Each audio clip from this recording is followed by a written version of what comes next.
Dobrý deň, milí diváci, vitajte pri ďalšom vydaní obecného televízneho spravodajstva.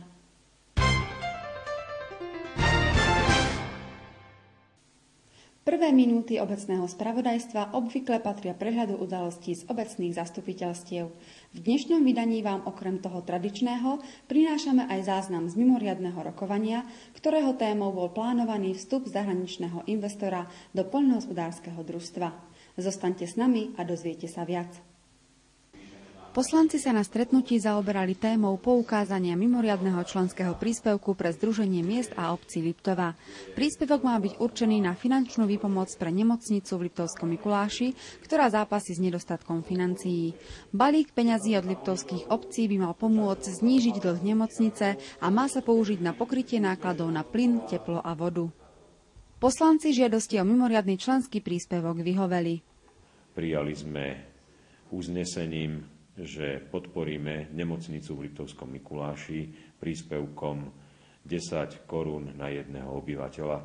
Poslanci ďalej schválili zabezpečenie prepravy osôb z časti obce Svarín a Čierny Váh firmou Mimi Peter Mitterenga Liptovský Hrádok za cenu 8,30 € bez DPH za deň.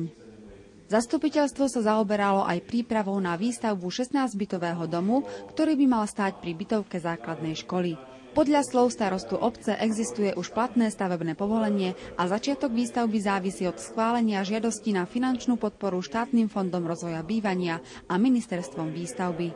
V prípade, že projekt uspeje, tak 75% bude tvoriť úver zo Štátneho fondu rozvoja bývania, ktorý bude sa splácať po ďalších 30 rokov a 25% na stavbu príde z dotácie Ministerstva výstavby.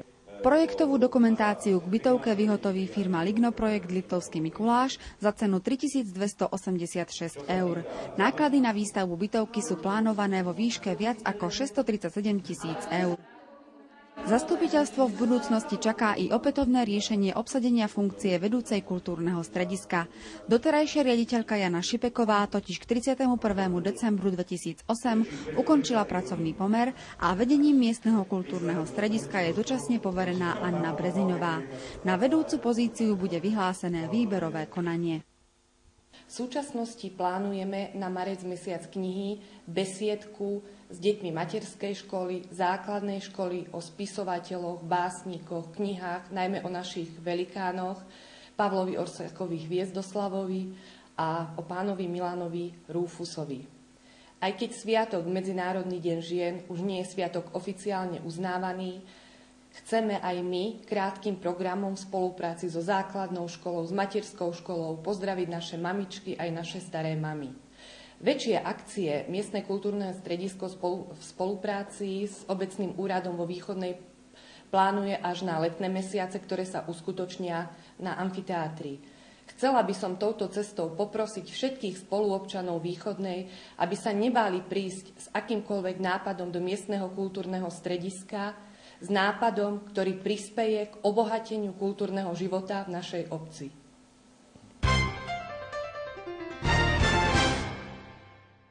Do poľnohospodárskeho družstva Východná vstupuje zahraničný investor.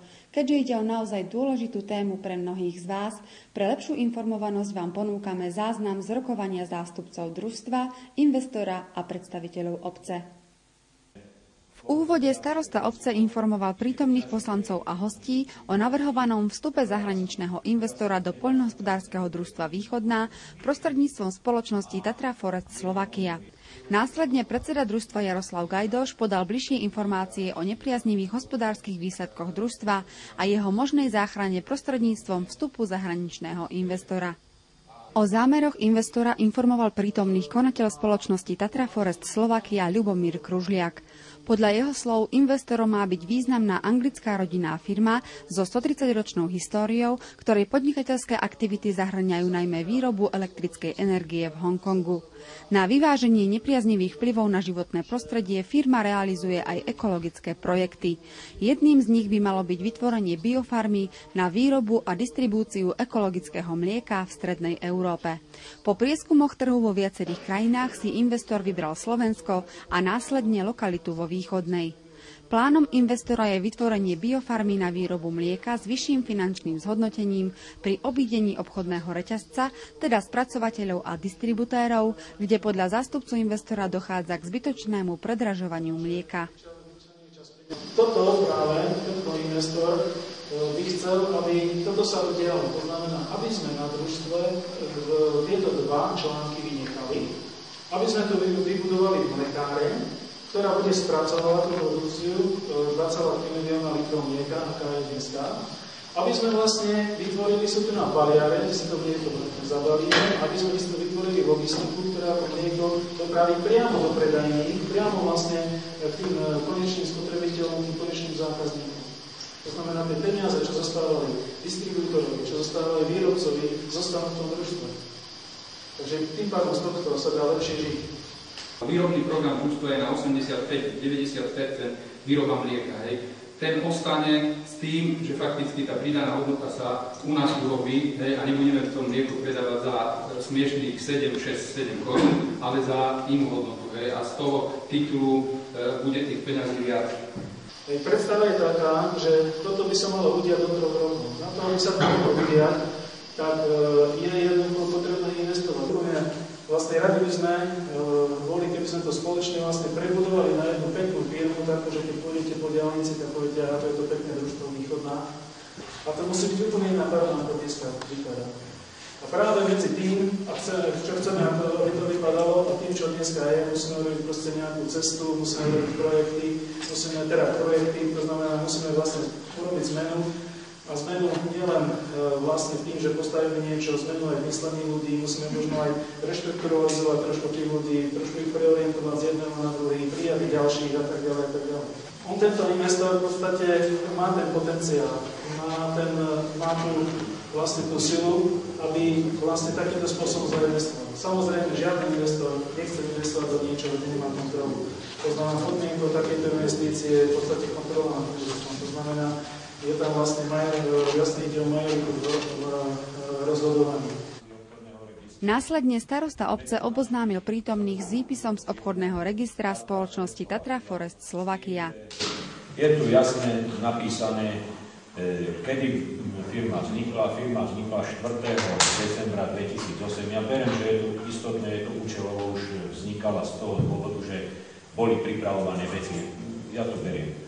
Ale v rámci svojho predmetu činnosti je tu poľnohospodárstvo, lesníctvo, kúpa, predaj, sprostredkovanie služieb a tak ďalej. V rámci neho figurujú ako spoločníci dve firmy. Je tam Jason White a Tatra Forest Limited. Jason White má svoju adresu aj so sídlom v Hongkongu. Tatra Forest Limited je spoločnosť s obmedzeným ručením, ktorá sídli na britských Panenských ostrovoch. Starosta označil deklarovaný vstup zahraničného investora do družstva ako neštandardný. Podobný názor mal i zástupca starostu Ján Žiak. To neštandardné, nedivme sa ľuďom, nedivme sa členom, nedivme sa obecnému zastupiteľstvu, že sa proste chcú dozvedieť všetko o tom investorovi. Je neštandardné v tom, že proste ešte nikde na Slovensku, alebo aspoň nevieme o tom, ak viete, tak mám konkrétnejšie povedať, kde takýto zahraničný investor, do ktorého družstva vstúpil. Predsa to je nie osvietenie z dneskajška, ale osvietenie vo východnej. Tu nejde teraz povedať o to, že bude maštal, že bude hrnto. To, ak sa takéto vecba rozhodnú, tak to musia byť konkrétne čísla, za ktorými sú konkrétne ľudia. Čiže to pozadie toho, kto tá firma je, to je, veď sa tam musí byť určenie. Ja neviem, aj poľnohospodárske družstvo Východná musí s takými percentami vstúpiť do tej veci. Nedá len tak, nepodpíše príjem zahraničného investora a bez akýchkoľvek dohodov a zmluv, či tam bude vlastníku 20%, 10%, spočítané majetkové hodnoty, spočítané všetky veci, ktoré sú ekonomicky potrebné pre vznik a bežanie tej novej firmy. Druhá vec, čo ma trošku ešte trápi, prečo tak narýchlo teraz to ideme spraviť? Prečo taká rýchlosť? Ja by som chvíľočku počkal s tým, ak je to tak férové a naozaj to treba urobiť a všetci sme za to treba, lebo keď človek chodí po Liptove alebo po Slovensku, tak to naozaj východné družstvo je 10 dole pod tým priemerom. Keďže to tá rýchlosť, tá trošku taká záhlenosť mi tam vadí a vôbec to nie, že to bude zahraničný kapitál. Ja by som ubral 10, všetko férové, všetko otvorené a hlavne to pozadie to krytie. Taký ten zámer, koľko peňazí, koľko to bude stáť, koľko mliekáren, koľko má sa obec pripraviť, teda družstvo pripraviť, tak to sú proste ľudí, to dobre viete, ak tie podnikateľské zamery, ako to beží. Není to ako narýchlo urobené, my sme sa s touto myšlienkou zaoberali dosť dlho, to bolo tu spomínané, keď nás oslovili niekedy v septembri, ale to bolo také pozvolnejšie, dá sa povedať, ku koncu minulého roka to začalo gradovať. Čo sa týka akože tých záruk, tak spísali sme takú deklaráciu, alebo ako by som povedal, môžeme to potom aj do nejakej previesť do žlúnej podoby, s tým, že garantujú tam nejakú čiastku investovanie vo určitej výške do určitého času, garantujú tam zamestnanosť, ktorá sa ešte zvýši, garantujú tam, dajme tomu, že budú oslovovať najprv ľudí z východnej, garantujú tam, že sa budú vyplácať dividendy. Není to len tak halabala, ako sa hovorí, že príde tu nejaký investor, zainvestuje a na tretí deň zoberie, rozpustí, popredá z nich. To je fakt, je tu, my sme od toho septembra s nimi sa rozprávali a ja si myslím, že nás dostatočne presvedčili, že by sa mali vážne. Čo sa týka pána Žiaka, čo sa týka výrobného programu družstva, nič sa nemení. Nič sa nemení, to môžeme tu garantovať. Takisto bude živočíšna výroba, rastlinná výroba, sakom rast, žiadna tu nebude SROčka, žiadna akciovka, normálne bude PD východná fungovať ďalej. Do diskusie sa zapojil i predseda Urbáru Pavol Vechter. Že situácia je taká družstva, že finančne sa to nedá riešiť. Viete čo? Ja som takého názoru, že riešiť sa dá všetko. Dá sa všetko. Hovoríme, nízka cena mlieka, nič nepovie, aké sú vysoké dotácie, čo bereme, aké sú možnosti získať z eurofondov 90% na stavby, na pôdu, že sa zvyšuje, priame platby a tak ďalej, o tom nehovoríme nikdy. Keď bola valné zhromaždenie na kultúrnom dome pozemkového spoločenstva, vtedy vystúpil pán Mikuláš, sa pamätáte s tým, že tu boli, nazvime to, rôzne živly, ktorí chceli skupovať DPL-ky, hej, na obecnom rade a chodiť. Aby sa tu nedostala tretia osoba do tohoto, tak sme povedali, odhlasovalo sa, že budeme kupovať ako Urbár, pretože sme finančne boli dobre. Keď sme chceli za členov družstva, tak nám povedali, že my musíme zložiť 20 miliónov.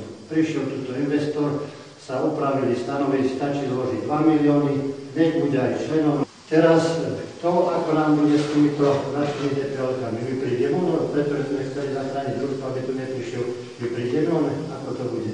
Každý sa odvoláva na dotácie, že dostávajú dotácie, že druhé družstvia žijú z toho a tak ďalej, žijú. To teraz živí, lenže nik nevedel, keď sme aj začínali kupovať tie DPL-ky v 2007, že tu príde finančná kríza a že mlieko bude po 6 korún. To vtedy ani hovorím, ani srnky netuším. Doslova, hej. Čo sa týka vstupu, zatiaľ tie stanovy nie sú, ako si hovorí, že už sú upravené, nie sú, tie sa budú schvaľovať alebo zmeniť budú na členskej schôdzi.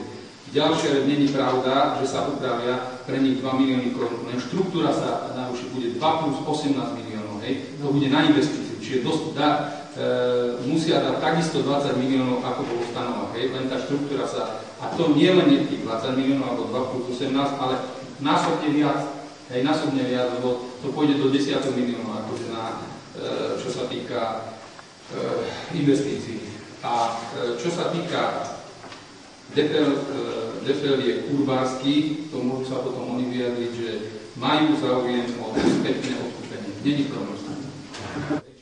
Podľa informácií od predsedu družstva Jaroslava Gajdoša v súčasnosti je už vstup investora do družstva realitou.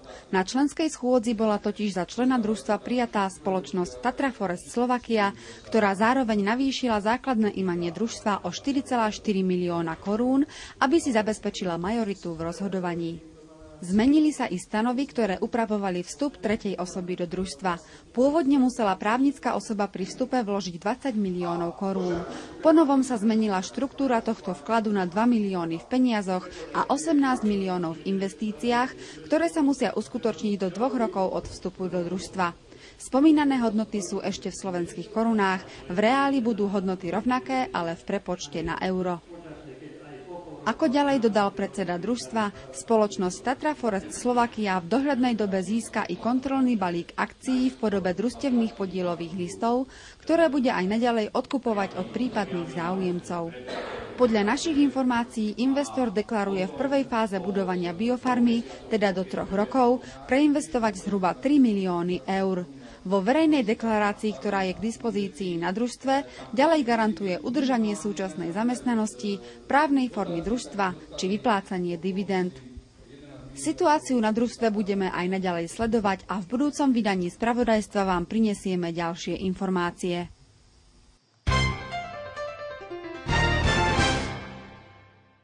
Pred pár týždňami rezonovali v slovenských médiách správy o problémoch pri odovzdávaní vysvedčení. Niektoré školy totiž nemali potrebné tlačivá, takže žiaci nedostali vysvedčenia v riadnom termíne. Ako nám potvrdil riaditeľ školy, vo Východnej nemali s odovzdávaním vysvedčení žiadne problémy.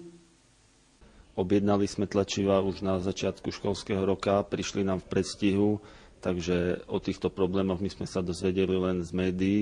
Naši žiaci mali každý vysvedčenie, ktoré podľa nového školského zákona mu prináleží, takže detičky domov si odnášali vysvedčenia, ktoré im patria. Novinkou podľa zákona je znovu zavedenie vysvedčení aj pre prvákov. Traja z nich, Timea Strelecká, Ľubomír Girašek a Zuzana Klimová, si za výborné výsledky odniesli aj pochvalu od riaditeľa školy. 9. februára sa v základnej škole uskutočnil zápis budúcich prvákov. Tí sa ešte v predstihu na tento deň pripravili a v decembri zavítali spolu s riaditeľkou škôlky pani Hoškovou a pani učiteľkou Brezinovou do školy, aby sa zoznámili s novým prostredím a videli, čo a ako sa učia prváci. Takto pripravení zvládli aj zápis do školy bez problémov a hravo si poradili s úlohami, ktoré na nich čakali. Detičky nakreslili niečo, bolo im vysvetlené, aby sa tej školy nebali, takže prebiehalo to v takom priateľskom duchu a na tých budúcich prváčikov nebolo vôbec vidno, že sa nejako boja, ale skôr sa tešia na ten september. Riaditeľ školy v tejto súvislosti vyzdvihol aj úlohu predškolských zariadení pri príprave detí na vstup do školy. Je rozdiel medzi detičkami, ktoré navštevujú materskú škôlku, že na nich je vidieť, že vedia viac, že už sa s nimi pracovalo, že pani učiteľky v škôlke s nimi robili veľa užitočných vecí a naopak tie deti, ktoré nenavštevovali túto škôlku, tak menej toho vedia. 13. februára sa deti z materskej školy spolu s prvákmi a druhákmi zúčastnili bábkového predstavenia s názvom Janko Hraško. Deti s veľkým záujmom sledovali dej známej rozprávky, umocnený vtipne zhotovenou kulisou a bábkami. Do budúcna sa deti môžu tešiť aj na ďalšie rozprávky, ako napríklad o Snehulienke alebo Červenej čiapočke. Od 5. do 11. februára absolvovali 7. a 8. lyžiarsky výcvik v stredisku Zapač v Liptovskej Porúbke. V záverečných pretekoch si medzi chlapcami prvenstvo vybojoval Vladimír Krupa, druhý skončil Marek Užík a tretí Patrik Poštica. Z dievčat bola najlepšia Petra Chovanová, tesne za ňou skončila Lenka Vechterová a tretie miesto patrilo Martine Lehockej. Koncom januára usporiadali v základnej škole ďalšie športové podujatie Aerobik Maratón. Desiatky žiakov si prišli vyskúšať svoju vytrvalosť a najlepšie výsledky mali Michal Pišta z 8. triedy, Petra Kamenská zo 4. triedy, Katarína Vechterová zo 6. triedy, Dalibor Ferenc zo 7. triedy a Natália Jurčová z 5. triedy. Víťazi reprezentovali Východnú koncom februára na maratóne aerobiku medzi školami Horného Liptova.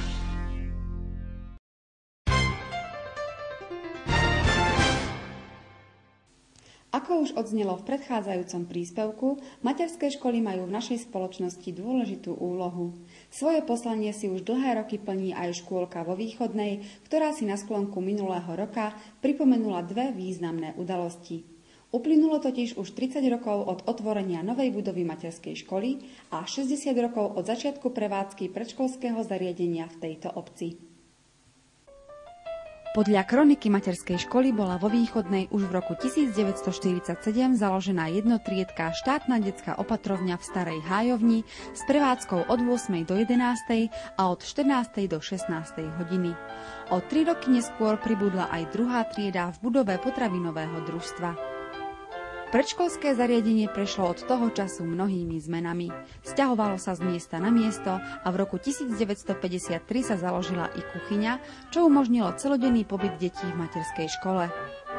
Zaujímavosťou bolo napríklad v roku 1974 zriadenie prípravného oddelenia pre deti pred vstupom do základnej školy, kde sa prípravy zúčastňovalo 26 detí vždy v sobotu do poludnia. Veľké zmeny nastali v roku 1978, keď bolo 15. novembra slávnostné otvorenie novej budovy materskej školy a jaslí.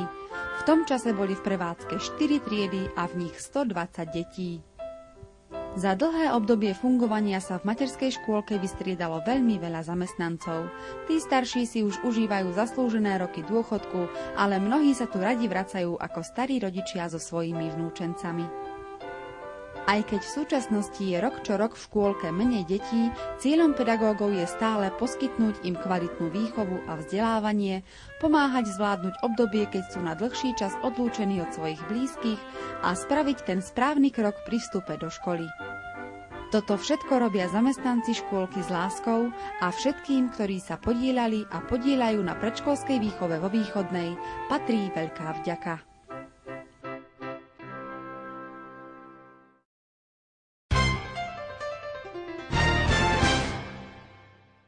Organizovanie spoločných stretnutí pri rôznych príležitostiach je pre miestnu jednotu dôchodcov už samozrejmosťou, bez ktorej si svoje fungovanie ani nevedia predstaviť. Či už sú to posedenia pri Vianočnej kapustnici, na fašiangy, Deň žien alebo Mesiac úcty k starším. V januári vďaka ním ožila vo Východnej aj dávno zabudnutá tradícia párania peria. Kedysi bolo páranie peria počas dlhých večerov súčasťou každodenného života. Takmer každá rodina mala husy, ktoré nechovali len pre mäso, ale aj kvôli teplúčkej náplni do perín. A práve na tieto časy si zaspomínali ženy dôchodkyne, ktoré sa po rokoch opäť odhodlali párať perie. Tak sme sa zišli 16 žien po 2 dni, tak bolo veselo, tak sme si zaspievali, pospomínali, porozprávali sa, lebo hlavne ide o tú komunikáciu medzi ľuďmi.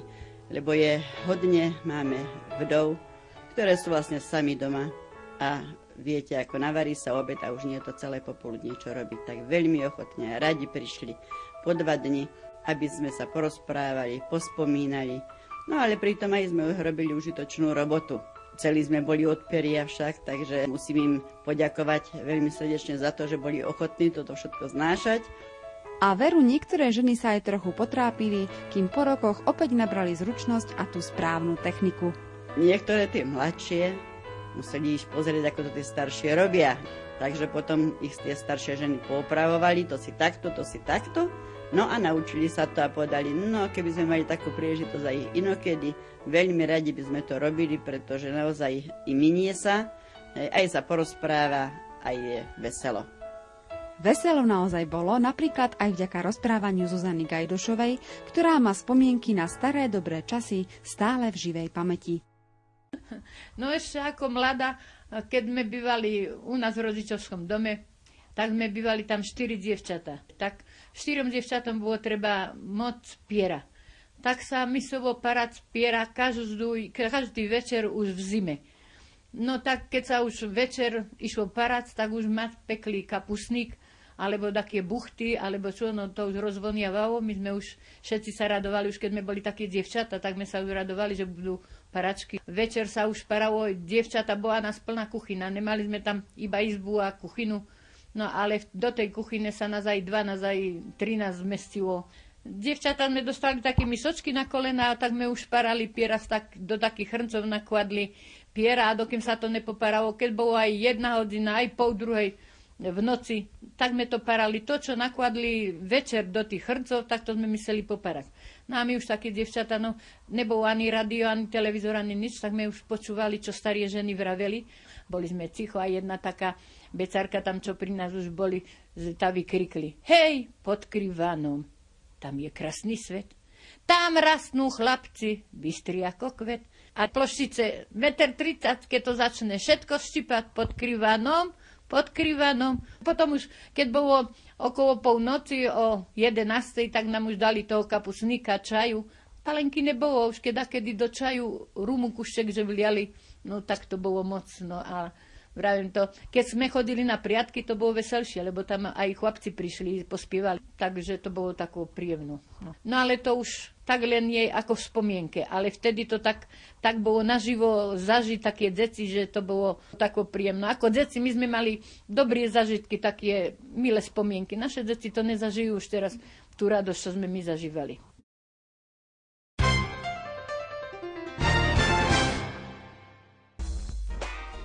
Stolno-tenisového turnaja, ktorý sa uskutočnil 17. januára, sa zúčastnilo dohromady 20 pretekárov, z toho 8 dospelých a 12 detí.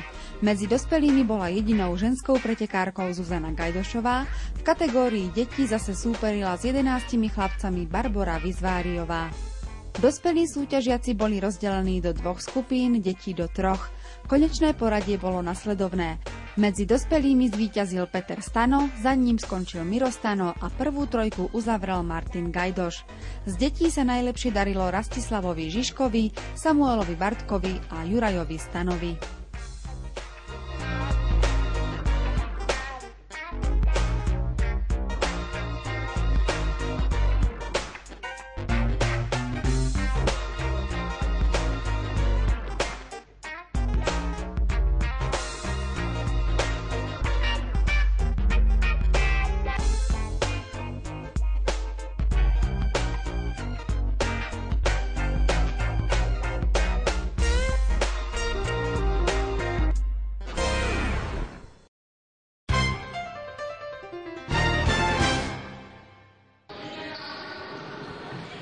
...24.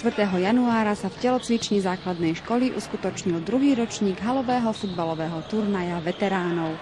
Po úspešnom prvom ročníku si futbalisti nad 35 rokov opäť prišli do Východnej zmerať svoje sily a vyskúšať, v čom sa oproti Vanejšku zlepšili, prípadne zhoršili. O titul najlepších futbalových veteránov bojovalo dohromady 8 mužstiev. Po jednom z Hýb, Vašca, Pribiliny, Vavríšova, Liptovského Jána a Bešeňovej a domáci zostavili 2 mužstvá.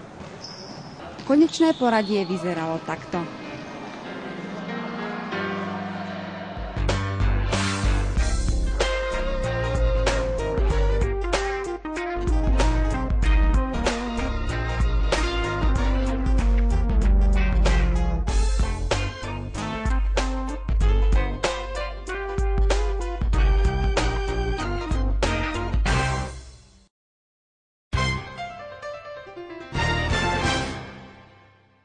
Dnešné obecné spravodajstvo je na konci. Verím, že sme vám priniesli zaujímavé informácie a teším sa na stretnutie opäť na budúce.